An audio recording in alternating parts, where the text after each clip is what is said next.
Hello everyone কেমন আছেন আপনারা সবাই? ওয়েলকাম ব্যাক টু দারুন আইটি পাইথন সিরিজ। আশা করি সবাই ভালো আছেন, সুস্থ আছেন। তো গত পর্বে আমরা লিস্টের অপারেশনগুলো নিয়ে ডিসকাস করেছিলাম। আজকে আমরা টাপল বা tuple whatever you want to say tuple নিয়ে ডিসকাস করব এবং টাপলের যে অপারেশনসগুলো রয়েছে সেগুলো নিয়ে ডিসকাস করব। তো আপনারা হয়তো বা আমাদের ডাটা টাইপের ভিডিও থেকে জানেন যে টাপলটা হচ্ছে একটা ইমিউটেবল ডাটা টাইপ, অর্থাৎ এটার ভিতরে কোনো চেঞ্জ করা যায় না। তো বেসিক্যালি টাপলের অপারেশনও তাই অনেক কম। তো চলুন দেখে নেওয়া যাক টাপলটা কি এবং কিভাবে লিখতে হয় এবং এর অপারেশনগুলো। তো আমরা আগেই জানি যে টাপলটা লিখতে হয় হচ্ছে প্রথম বন্ধনী ইউজ করে, তাই না? খুব সিম্পল একটা জিনিস। তো ধরেন আমার কাছে person1 নামক একটা ভেরিয়েবল আছে। তো এই ভেরিয়েবলে আমি কি করবো, person1 এর যে নাম, রোল, অ্যাড্রেস এগুলো আমি রেখে দেবো, বা নাম, এজ, অ্যাড্রেস এগুলো লিখে দেবো। তো আমি প্রথম বন্ধনী ইউজ করে তার নাম রাখলাম হচ্ছে রাকিব, তারপর হচ্ছে তার এজ রাখলাম ধরেন 25, আর হচ্ছে ধরেন অ্যাড্রেস রাখলাম হচ্ছে এখানে ঢাকা, ধরেন প্রেজেন্ট অ্যাড্রেস ঢাকা, ওকে। তারপর কমা দিয়ে আমি রাখলাম হচ্ছে তার পার্মানেন্ট অ্যাড্রেস, ধরেন রাখলাম হচ্ছে ঢাকা, ওকে। তো এরকমভাবে আমি একটা টাপল তৈরি করে ফেললাম। এটা একটা টাপল। যখন আমরা প্রথম বন্ধনী ইউজ করে সেট অফ ডাটা এটার ভিতরে রেখে দেবো তখন সেটা টাপল হয়ে যাবে। যদি আপনার বিশ্বাস না হয় তাহলে আমি প্রিন্ট করে দেখাচ্ছি আপনাকে এটা টাপল না কি।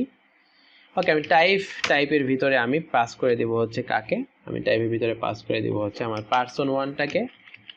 তাহলে আপনারা দেখতে পাবেন এটা টাপল নাকি। হ্যাঁ, দেখতে পাচ্ছেন এটা টাপল বা tuple, whatever you want to say. তো পুরো টাপলটাকে আমরা কিভাবে প্রিন্ট করতে পারি, চাইলে আমরা এখানে জাস্ট লিখে দিতে পারি প্রিন্ট না person1। তো তাহলে আমাদের পুরো টাপলটা প্রিন্ট হয়ে যাবে। বা চাইলে আমরা টাপলের ভিতরে থেকে কোনো একটা নির্দিষ্ট এলিমেন্টকে আমরা লিস্টের মতো ওটার ইন্ডেক্স নাম্বারটা বলে দিয়ে প্রিন্ট করতে পারি। যেমন আমরা যদি এখানে 3 পাস করি, 3 পাস করার মানে হচ্ছে 0 1 2 3, অর্থাৎ তার যে পার্মানেন্ট অ্যাড্রেসটা সেটা প্রিন্ট হয়ে যাবে ঢাকা। দেখতে পাচ্ছেন? ফাইন। এখন আমি আগেই বলেছি যে টাপলটা হচ্ছে একটা ইমিউটেবল ডাটা টাইপ, অর্থাৎ এর ভিতরে কোনো চেঞ্জ করা যায় না। এটার ভিতরে কোনো অ্যাড, ডিলিট এই অপশনগুলো নাই, অ্যাপেন্ড এগুলো নাই, ওকে। এটা বুঝতে হবে, এটা একটা টাপল, তার জন্য এটার ভিতরে অপারেশনগুলো নাই। যেটা আছে সেটা হচ্ছে কাউন্ট।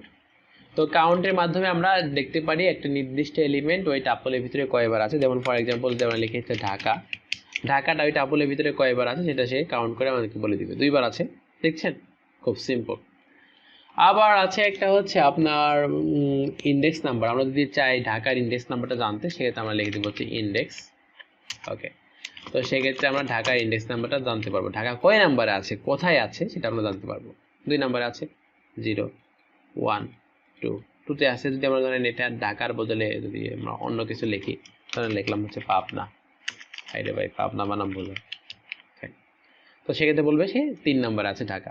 এই তো ছিল টাপলে আর এক্সট্রা কিছুই নাই, কারণ হচ্ছে এটা ইমিউটেবল ডাটা টাইপ, এটা অপারেশনস নাই বললে চলে। এই ডিটেলসগুলো আমরা ব্লগে শেয়ার করে দেবো, সেখান থেকে চাইলে আপনি চেক করতে পারেন। Thank you so much for watching. Next ভিডিওতে আমরা ডিকশনারি নিয়ে আলোচনা করব। Stay happy and have a very good.